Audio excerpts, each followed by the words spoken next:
সুফাদের সঙ্গে থাকতে লাগলো। যাদের ঘর নাই, বিবি নাই, ছেলে নাই, আবার যদি কোনো হাদিয়া সাদকা আসে সেই খেজুর তারা খেতে পায়, আর যদি না আসে তাহলে না খেয়ে থেকে যায়। তাদের সঙ্গে থাকতে লাগলো আব্দুল্লাহ। আব্দুল্লাহ থাকতে থাকতে জোরে জোরে কোরআনকে তেলাওয়াত করে করে পড়তে লাগলো।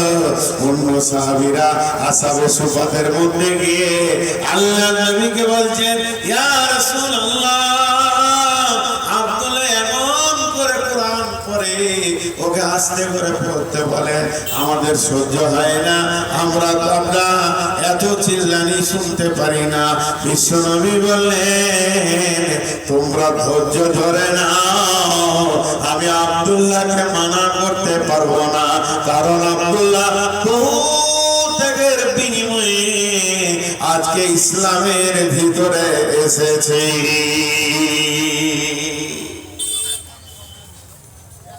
এই লোকটা কি করে বুঝলেন আমাকে জান দিতে হবে?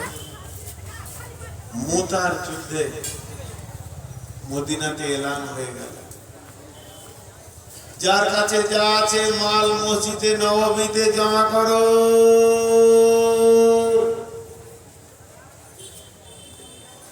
হঠাৎ যুদ্ধের ডঙ্কা বেজে উঠেছে।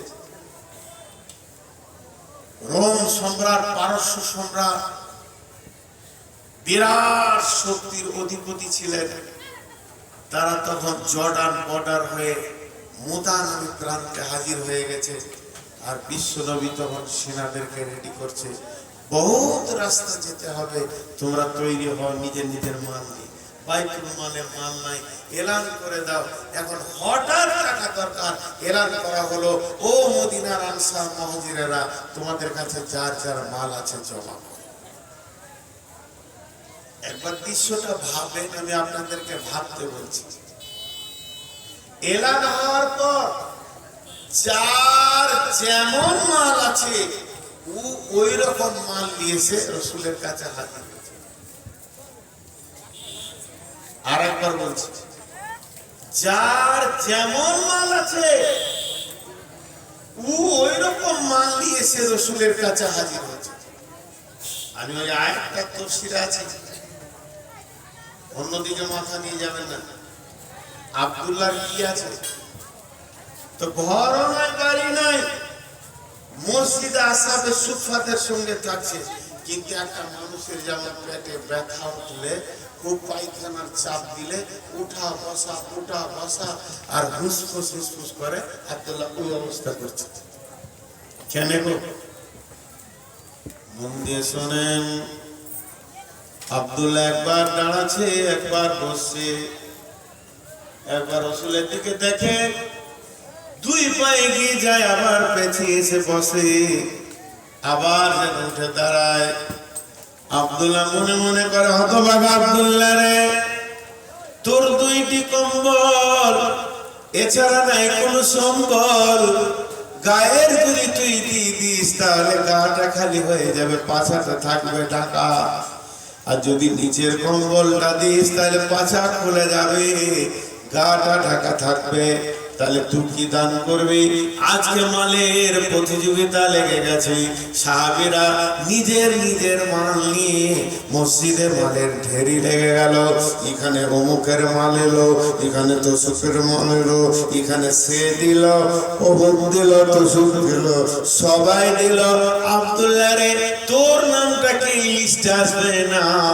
তাহলে তোর তো আজকে একটা খেজুরও নাই, তুই সম্ভ্রান্ত ঘরের ছেলে, আজকে তোর মাল নাই, আজকে একটা খেজুরও থাকলে ওই মালের উপরে চাপিয়ে দিতিস। এই জন্য একবার উঠছে, একবার বসছে, কোনটা দিব কোনটা রাখবো তাল পাই না। এই গরিব সাহাবীটা তালের মনের ভিতরের চাহিদাটা দেখেন, বুঝে নিয়েছে এখন আমার কোন জিনিসের দরকার। এই জন্য এরকম ছটফট করতে করতে এক সময় আব্দুল্লাহ এক পা দু পা করে রসুলের সামনে চলে গেলেন। রসুলের কাছে দাঁড়িয়ে আছে। আল্লাহ রসুল বলছে, আব্দুল্লাহ তুমি তুমি কেন, তার মানে তোমার তো মাল নাই, এখানে মাল দেওয়া হচ্ছে, যারা মাল আছে তারা আসবে। তো ওইটা ঠিক এমনি করে বলছে আব্দুল্লাহ তুমি। আব্দুল্লাহ মাথাটা নাম করে চোখের পানি ছেড়ে দিয়ে বলছে ইয়া রাসূলুল্লাহ, ইয়া হাবিবাল্লাহ, আমি অনেক থেকে জানের বেচৈনে রয়েছি, আমি কি দিব খুঁজে পেলাম না, তবে এখন একটা মাল আমি খুঁজে পেয়ে গেছি।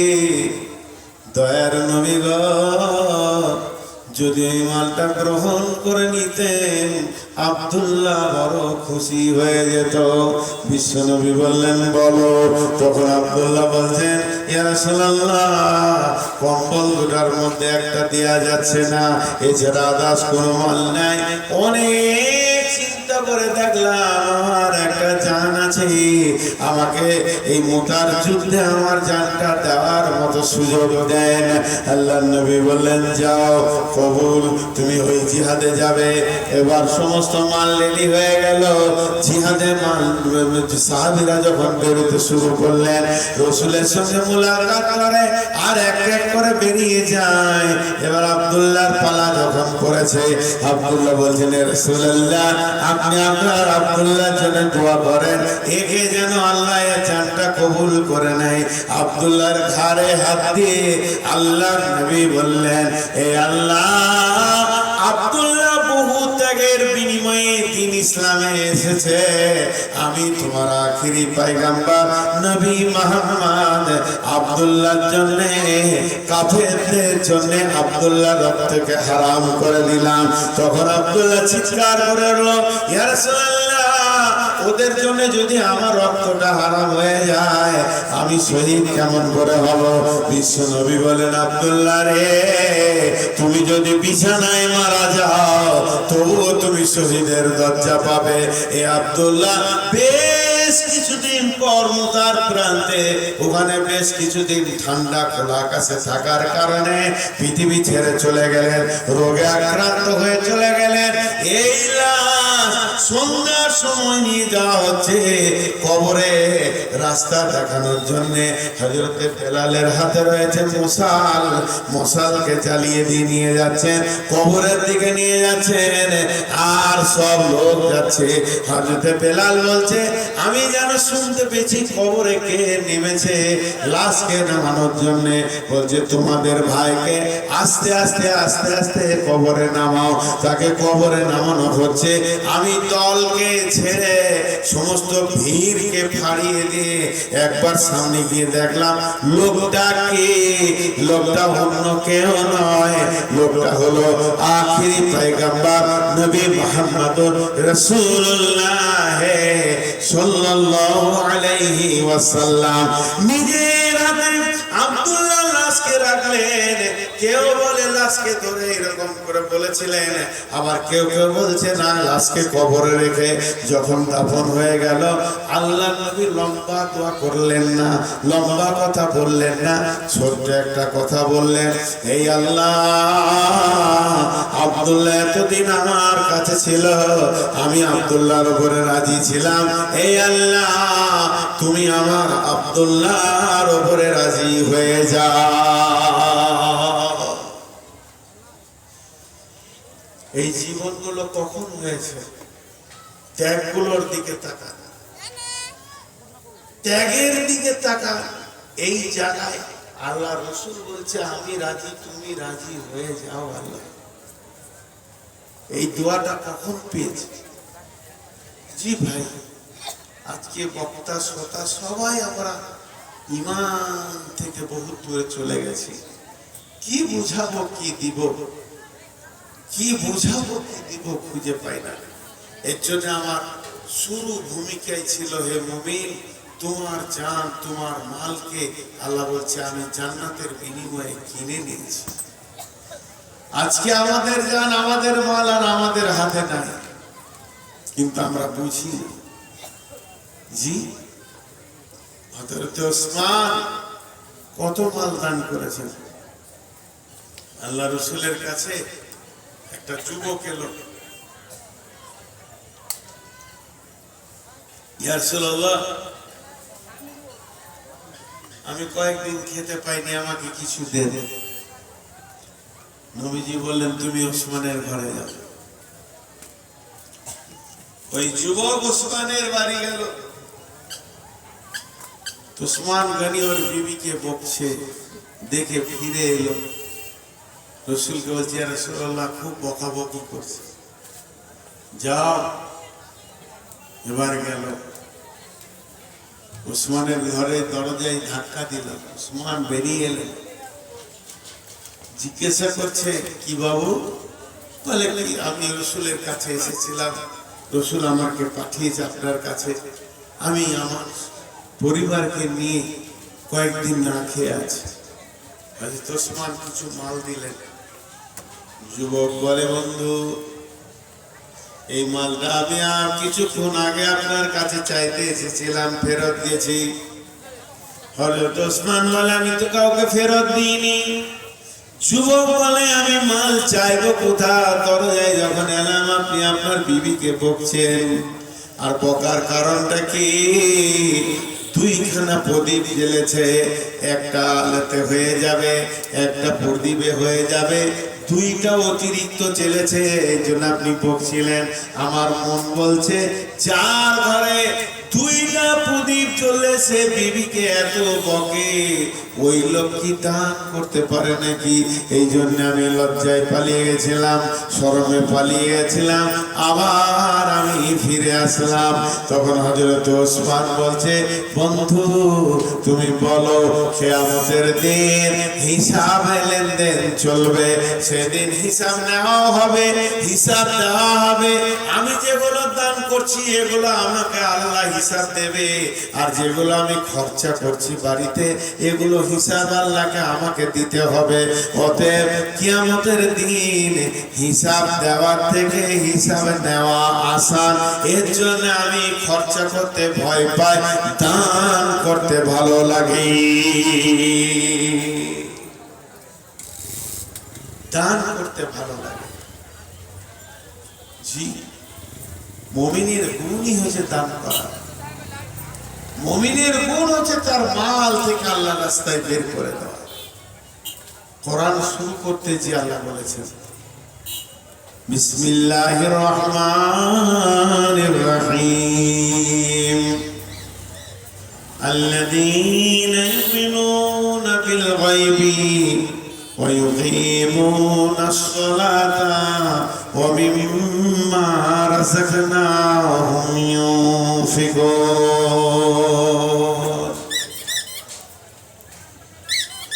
ওই লোকটার ঈমান আছে, ওই লোকটার ঈমান নাই, এই লোকটা বেঈমান, ওই লোকটার ঈমান আছে। আল্লাহ বলছে, শোনো, যার ভিতরে দুটি গুণ দেখবে, জেনে নাও তার গায়েবের উপরে ঈমান আছে। আল্লাযীনা ইউমিনুনা বিল গায়বি, সে আল্লাহকে বিশ্বাস করে, ফেরেশতা বিশ্বাস করে, জান্নাত বিশ্বাস করে, জাহান্নাম বিশ্বাস করে।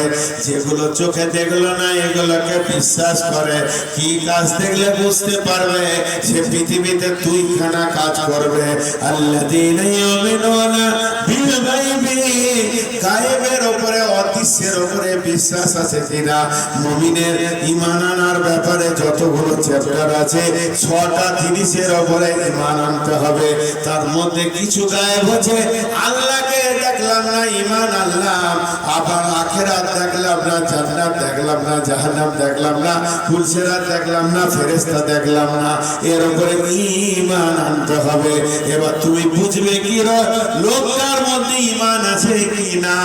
ঈমানদারকে দুই জায়গায় দেখা যাবে, আল্লাযীনা ইউমিনুনা বিল গায়বি ওয়া ইউকিমুনাস সালাতা, তারা সালাত আদায় করবে, ওয়া বিমিমা রাযাকনাহুম ইউনফিকুন, আবার নিজের রুজি থেকে আল্লাহর রাস্তায় দান করবে। এর জন্য প্রথমেই বলেছি, মুমিনের মাল আল্লাহ জানকে কিনে নিয়েছে। এখানেও আল্লাহ বলছেন, মুমিনরা আদায় সালাত করবে এবং আল্লাহর রাস্তায় দান করবে। মুমিনের দুটি গুণ থাকবে। দানটা একটা মুমিনের গুণ। গভীর রাত 12টা-1টা বেজে গেছে, তাহাজ্জুদের টাইম, হাজী সাহেব উঠেছেন তাহাজ্জুদ করার জন্য, তখনও আল্লাহ দান করতে বলছে, তখনও আল্লাহ দান করতে বলছে। বিসমিল্লাহির রহমানির রহিম। তাতাজাফা জুনুবুহুম আনিল মাজাজি'i ইয়াদউনা রাব্বাহুম খাওফাও ওয়া তামা'আন ওয়া মিম্মা রাযাকনাহুম ইউনফিকুন। মুমিনরা কি করবে? শুয়ে আছে, গভীর রাত্রিতে উঠবে, বিছানা ছাড়বে, ওই রাতে উজু করে 2 রাকাত নামাজ পড়বে এবং তার রবকে ডাকবে ভয় আর আশার মধ্য দিয়ে, আল্লাহকে ভয় আর আশার মধ্য দিয়ে ডাকবে। সেই সাথে কি করবে? ও মিম্মা রাযাকনাহুম ইউনফিকুন, নিজের রুজি থেকে আল্লাহর রাস্তায় দান করবে।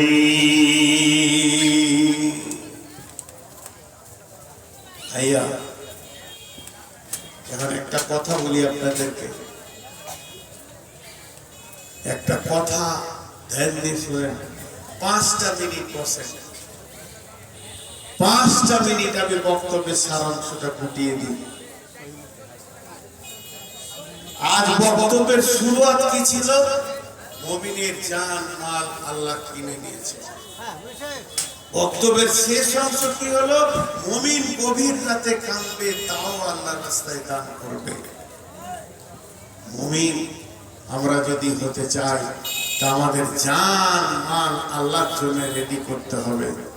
ভাইরা আমার, এখানে যত লোক বসে আছেন, আমি মাত্র 5 থেকে 7টা মিনিট আপনাদের কাছে চেয়ে দিচ্ছি। 5 থেকে 7টা মিনিট, উঠবেন না কেউ। আল্লাহ তাবারক ওয়া তাআলা বলছেন, বিসমিল্লাহির রহমানির রহিম। ইয়া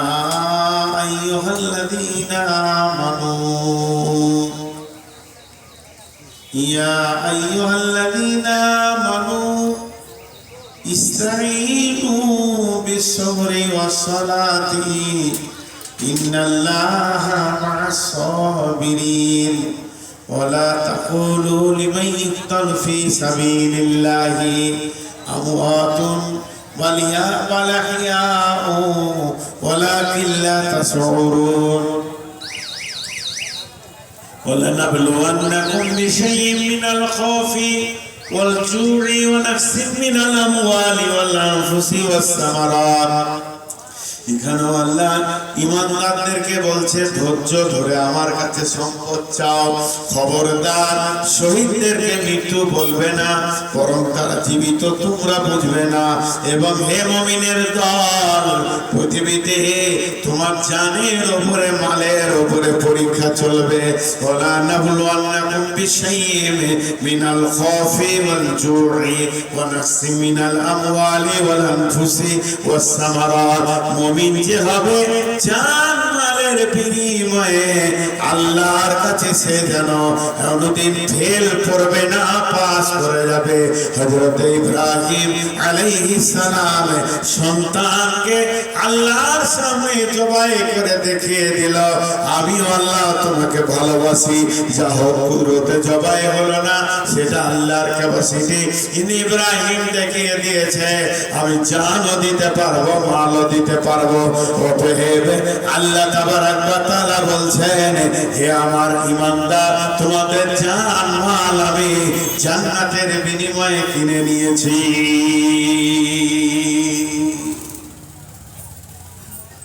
ভাই আমার, আজকে আমি পুরো 1.5 ঘন্টা 1.5-2 ঘন্টা কথা বললাম একটা বিষয়, সেটা হচ্ছে আমার জান আর আমার মাল আমার নয়।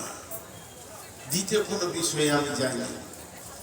যে গজিনী বসে আছেন, একবার বিবেকের চেতনা দরজাটা খুলি যে আমার জান আমার না আমার মাল আমার। যদি তা না হয় একবার আল্লাহর রাস্তে ৫,০০০, ১০,০০০, ১,০০০ দেনওয়ালা কে আছেন? আমি ৬ মিনিট আপনাদের হাতগুলো ধরছি, উঠবেন না, তারপরে আপনারা যা করবেন করবেন। ৬ মিনিট চেয়ে নিচ্ছি, আর প্রতি মিনিটে আমি বলে দেবো যে আর ৪ মিনিট আছে, আর ৩ মিনিট আছে, আল্লাহর রাস্তে উঠবেন না। আমি তো ওসমান গনির কথা বললাম যে সে মালের বিনিময়ে দান বলছে, আমি দান করে আনন্দ পাই, খরচা করে আনন্দ পাই না। আল্লাহর গোলাম কেউ আছেন এই মসজিদ কেন্দ্রিক আয়োজিত মহফিলে আপনারা ৫,০০০, ২,০০০, ১০,০০০, ২০,০০০ কারো দেওয়ার যদি ইচ্ছা থাকে যে শেষ বক্তার হাতে দিব, তা আল্লাহর গোলাম বলতে পারেন আপনারা কেউ আছেন কি? মা বোনেরা আপনারা পর্দা থেকে দিয়ে পাঠান। আমি বহু দূরের মুসাফির, আপনাদের জন্য দোয়া করব। আছেন কেউ আল্লাহর গোলাম? এখানে কেউ রয়েছেন এরকম ৫-১০,০০০ দেনেওয়ালা কেউ রয়েছে? জি বলেন। আল্লাহর বান্দা বলেন, আল্লাহর জন্য বলেন, একটা ৫,০০০ বলেন দেখি, একটা। এই ধনমাল ছিল তোমার ও দাদার, সে মরে গিয়ে আজ হয়েছে বাবার। বাপের মালেতে তুমি ওয়ারিস হইলে, কাল ছেলে ওয়ারিস হবে তুমি মরে গেলে। দন দন করিও না ধন অপরজন, মরিলে তোমার সঙ্গে যাবে না কো ধন। ধন জন অপরজন না রহে কাহার, আনিত ভাবে এই নিত ব্যবহার। ধন জন অপরজন না রহে কাহার, অপরে তোমার মালে উড়াবে বাহার। একা অন্ধকারে ছিলে মাইরি উদরে, একা ফের যেতে হবে ঘোর অন্ধকারে।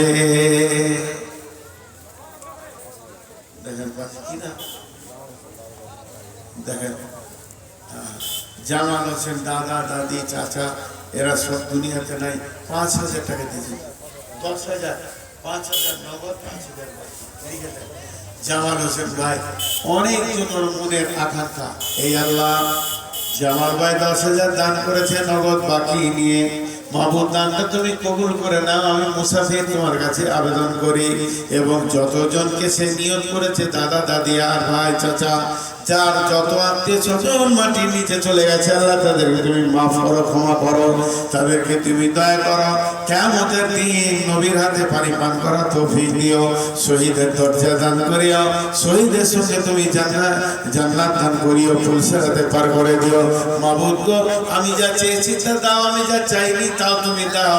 যতদূর আমি চেয়েছি আমার জ্ঞান মোতাবেক তুমি তোমার শান মোতাবেক দাও। হে আল্লাহ, দানের বদলা তুমি দান করো, আমিন আল্লাহুম্মা আমিন। আর কেউ আছেন ৫,০০০ দেনেওয়ালা? আরেকটা। আমার হাতে আর ৪ মিনিট আছে, ৬ মিনিট বলেছিলাম, ৪ মিনিট, ৫ মিনিট নাই, কিন্তু উঠবেন না। যিনি দাম দেবেন তিনি আসেন, বাকি কেউ জায়গা ছাড়বেন না। আছেন কেউ আল্লাহর গোলাম? আল্লাহর গোলাম কেউ আছেন? জি, টাকা যদি না দেন তো সিমেন্ট বলেন, সিমেন্ট বলেন, কিছু সিমেন্ট কাজ রানিং চলছে। আচ্ছা সিমেন্ট বলেন দেখি, যে যত লোক বসে আছে একটা করে যদি সিমেন্ট দেন তো ২০০ বস্তা হয়ে যাবে। আল্লাহর বান্দা কেউ আছেন? সিমেন্ট দেন, সিমেন্ট দেন, বালু দেন, ইট দেন, রড দেন, পাথর দেন, কনস্ট্রাকশনের মাল যা লাগবে দেন। আল্লাহর গোলাম কেউ আছেন? জি, কোন মামুন আপনারা টাকাগুলো দিয়ে পাঠান, কিন্তু উঠবেন না, জায়গা ছাড়বেন না। আমি বলে দিচ্ছি, টাইম যা বলেছে আর ৩ মিনিট আছে। আমি যেটা চেয়েছি ৩ মিনিট নাই, ২.৫ মিনিট আছে। আমি ২.৫ মিনিটে বলে দেব, সময় শেষ। যার হাতে যা আছে আমার হাতে দেবেন। জাযাকাল্লাহ ভাই আমার। আল্লাহর গোলাম কেউ আছেন? আর একটা ৫,০০০ দেখতে চাইছি, আর একটা। তাও আমার মাটিতে কয়েকবার এলাম, এখানকার মানুষকে ভালো লাগে, মাশাআল্লাহ ভালো মহব্বত আছে বলি জোয়াসাটা আছে। জি, আল্লাহর বান্দা কেউ রয়েছে? দেন। আল্লাহর গোলাম আল্লাহর জন্য বলেন, আল্লাহর গোলাম আল্লাহর জন্য বলেন। আর একটা দেন ১০,০০০ কেউ? একজন দাঁড়ান, একজন কত আছে? 5,000। 10 নয়, এটা 5,000। 5 বলি ভুল করলাম নাকি রে? 5,000। কি নাম? মোহাম্মদ ইউনুস ভাই। 10,000 দিয়ে দে ইউনুস ভাই। এরকম 10,000 দিয়ে আমার জোড়া হয়ে যাবে। আচ্ছা আচ্ছা, 5,000 দিয়ে গেলেন ইউনুস ভাই। 5,000 বাকি।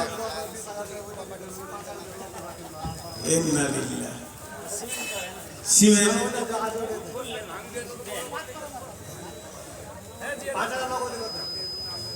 মাশাআল্লাহ। আর কেউ আছেন ভাই আমার? আপনাদেরকে আমি বসিয়ে রাখতে পারবো আর 1 মিনিট, 1 মিনিট। তারপর আপনারা স্বাধীন বসেছেন, এর জন্য আমি খুশি। আমাকে ভালোবাসেন, আমার মহব্বতে বসেছেন, আমার কথা রেখেছেন। আল্লাহ এর জন্য আপনাদের ইজ্জত সম্মানকে বাড়াবেন। আমার ইজ্জত দিয়েছেন, আল্লাহ আপনাদের ইজ্জত দান করুন। আমি দোয়া দিচ্ছি মাশাআল্লাহ। আর কেউ আছেন ভাই আমার? 1,000 2,000 দেনেওয়ালাও নাই? 1-2,000 তো দেন, 1-2,000 যা দেবেন দেন। আচ্ছা, যতজন বসেছেন তাদেরকে বলছি, আপনাদেরকে যত টাইম আমি চেয়েছিলাম টাইম দিয়ে দিয়েছে না? মার জন্য 500 টাকা। হ্যাঁ আচ্ছা আচ্ছা, আপনারা যার কাছে যা আছে 10 টাকা